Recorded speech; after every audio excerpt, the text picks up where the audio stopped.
कुछ नहीं कर सकते, किसी को कुछ दे नहीं सकते, किसी को कुछ प्रदान नहीं कर सकते, किसी को कुछ दे नहीं सकते, किसी को कुछ प्रदान नहीं कर सकते। तो मन से ही आप कुछ अच्छा करने का प्रयास करिए।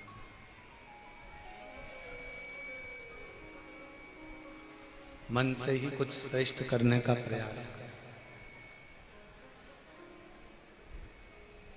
हम इस संसार सागर में जन्म जरूर ले लेते हैं, मृत्युलोक में जन्म जरूर ले लेते हैं, इस संसार सागर में हम जन्म जरूर ले लेते हैं, पर जन्म लेने के बाद भी हम अपने पाप कर्म में लिप्त लगे रहते हैं।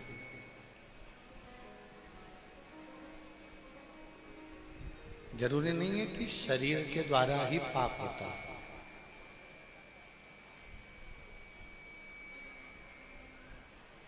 वचन के द्वारा ही पाप होता है। पाप कभी कभी अपने मन से भी होता है। जैसे कहीं 12 ज्योतिर्लिंग का दर्शन करने गए,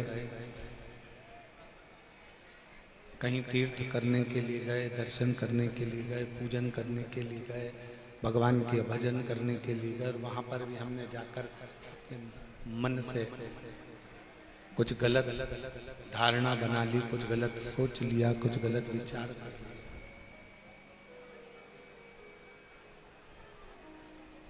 साउंड वालों को सोचना चाहिए, पब्लिक इतनी धूप में बैठती है, उनको सुनने के लिए आती है।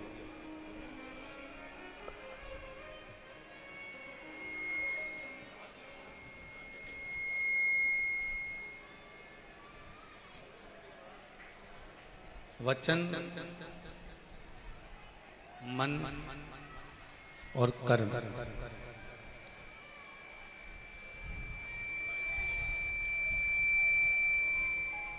यदि हम किसी तीर्थ में जा रहे हैं, हम किसी तीर्थ में पहुंच रहे हैं, हम किसी पुण्य स्थल पर जा रहे हैं, हम किसी पवित्र स्थान पर अगर पहुंचे हैं, तो प्रयास करो कि इस मन से कोई गलत चीज सोचने में ना आए। भले 1 रुपए का तुम दान करो, मत करो। भले आप कोई सत्कर्म करो, ना करो।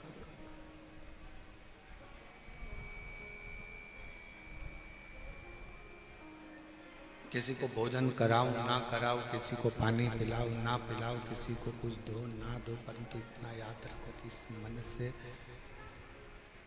इस हृदय से, इस मन से कुछ गलत ना हो। मन से कुछ गलत। हम जितना जितना गलत सोचते हैं, उतना उतना हमारी जिंदगी में भी दुख आकर खड़ा होता चले जाता है, तकलीफ आती चली जाती है।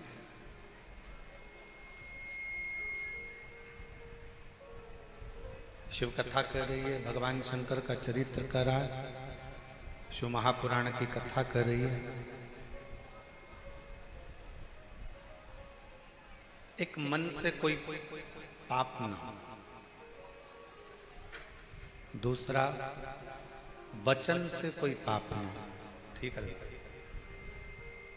वचन से कोई पाप ना। अपनी जिंदगी में कोई ऐसा शब्द, अपने जीवन में कोई ऐसा वचन, अपने जीवन में कोई ऐसा शब्द ना निकले जिससे किसी का दिल दुखे, किसी को कष्ट हो और वो पाप अपने माथे पर चढ़े। और तीसरे नंबर पर है कर्म, जिसके लिए हम पहले भी बार बार बोलते रहे हैं कि मत बुरे कर्म कर बंदे वरना पछताएगा, भगवान की आंखों से तू बच नहीं पाएगा, तू बच नहीं पाएगा। अरे ओ अज्ञानी मत कर नादानी, अरे ओ अज्ञानी मत कर नादानी, तेरे कर्म का फल भी तू ही पाएगा, जैसा किया तूने तेरे आगे आएगा। मत बुरे कर्म कर बंदे वरना पछताएगा, भगवान की आंखों से तू बच नहीं पाएगा, तू बच नहीं पाएगा। ऐसा कर्म हम ना करें जिस कर्म के कारण हमको भोगना पड़े। कुछ अच्छा कर्म करते चलो। अब अच्छा कर्म कैसा है? नहीं है अपने पास में देने के लिए धन किसी को, तो क्या हम पाप कर रहे हैं? हमारे पास में नहीं है किसी को भोजन कराने के लिए अन्न, तो क्या हम पाप कर रहे हैं? हमारे पास में इतनी पूंजी भी नहीं है हम किसी को पानी पिला सकें, इतना भी हमारे पास में नहीं है, तो क्या हम पाप कर रहे हैं?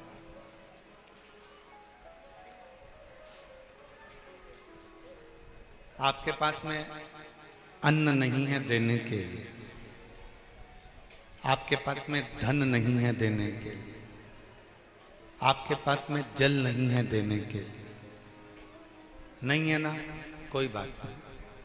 पर इतना तो कर सकते हो कि कोई अगर भंडारा कर रहा है, कोई अगर भूखे को भोजन करा रहा है, कम से कम उसके लिए आसन तो बिछा सकते हो।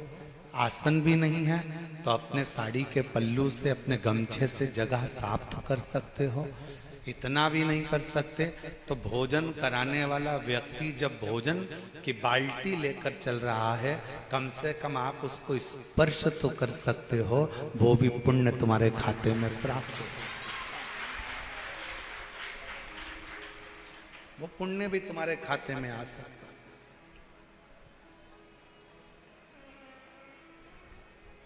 कल हम देख रहे थे लोग पानी की बोतल बांट रहे थे,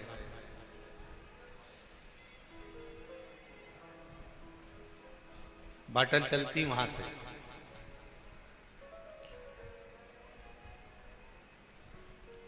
इतना बड़ा किरीट ले लिया, छोटी छोटी बोतल, जितने की भी उसने लिए हो, 150 रुपए जितने की। अब बोतल ली बिमला बाई में, नहीं अपनी सामर्थ्य था, बिमला बाई ने बोतल तुमको दी, तुमने बोतल दूसरे को दी, दूसरे को तीसरे को दी, पुण्य सारा बिमला बाई के पास में है। पर तुम्हारा थोड़ा सा स्पर्श मात्र भी अगर किसी प्यासे की जिह्वा तक वो पानी को पहुंचा देता है तो वो पुण्य तुम्हारे खाते में भी जाता है,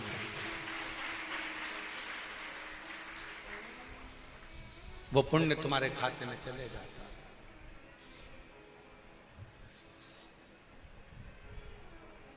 और वो पुण्य कोई साधारण नहीं, वो पुण्य कोई साधारण नहीं,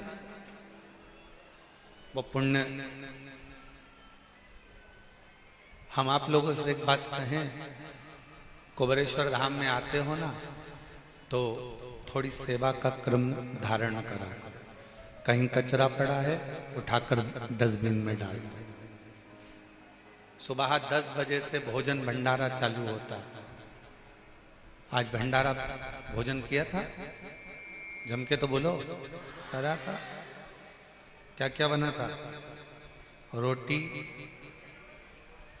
छोला पनीर की सब्जी, गुलाब जामुन, नुक्ती, मिक्सचर, खिचड़ी, ठीक है। 10 बजे भोजन चालू होता है, 3:30-4 बजे तक जब तक लाइन खत्म नहीं हो जाती, लगातार जितने भी भक्त हों, 50,000, 60,000, 70,000, वो सब अंदर जाकर भोजन नहीं कर लेते, तब तक भोजन का बर्तन साफ नहीं होता। बर्तन को तब साफ किया जाता है जब आखिरी का व्यक्ति भोजन कर ले। अब बनाने वालों ने भोजन बनाया, दानदाताओं ने दान देकर भोजन का व्यवस्था करी।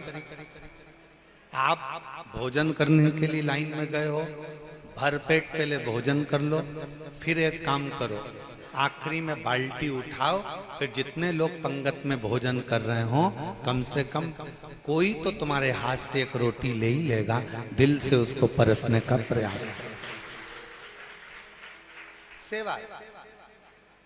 अपन बहुत बड़ा कोई दान नहीं कर सकते, बहुत बड़ा कोई पुण्य नहीं कर सकते, बहुत बड़ा कोई सत्कर्म नहीं कर सकते, बहुत बड़ा कोई आयोजन नहीं कर सकते, तो किसी के थोड़ा सा सहयोग प्रदान कर सकते,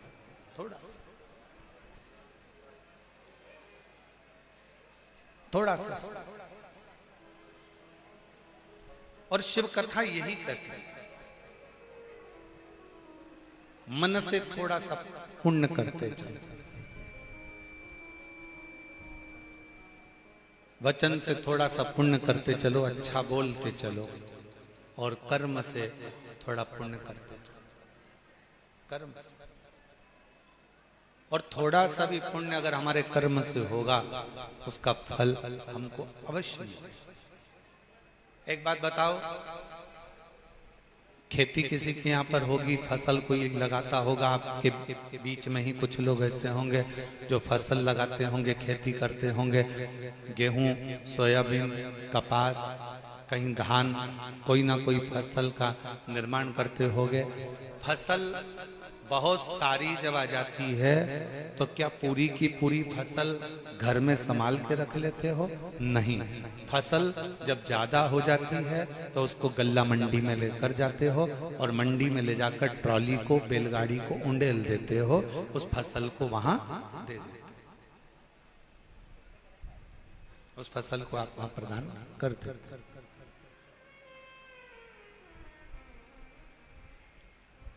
फसल ज्यादा हो गई, उसको गल्ला मंडी तक ले गए, दे दिया। बस यही शिव पुराण कहते हैं, फसल ज्यादा हो जाए तो मंडी में ले जाकर दे देना चाहिए, और पाप अगर ज्यादा हो जाए तो शिव मंदिर में जाकर इस मस्तक को झुकाकर उंडेल देना चाहिए। क्यों दुख आता है? पूर्व में हमने जो कर्म करा, पूर्व में हमने कोई बेकार कर्म करा, पूर्व में हम कोई गलत कर्म कर दिए, उसका भोग हमको इस मानव देह में भोगना पड़ता। अगर तुम चींटी बनकर पैदा हुए और इस कर्म को भोगोगे तो कोई तुमको कष्ट होगा तो तुम्हारा अंदाजा नहीं होगा, पर मनुष्य देह में जब पूर्व का किया हुआ कर्म का भोग हमको भोगना पड़ता है तो हमारे इस मानव देह में हमको मालूम पड़ता है कि कोई पूर्व का कर्म हम बेकार कर दिए।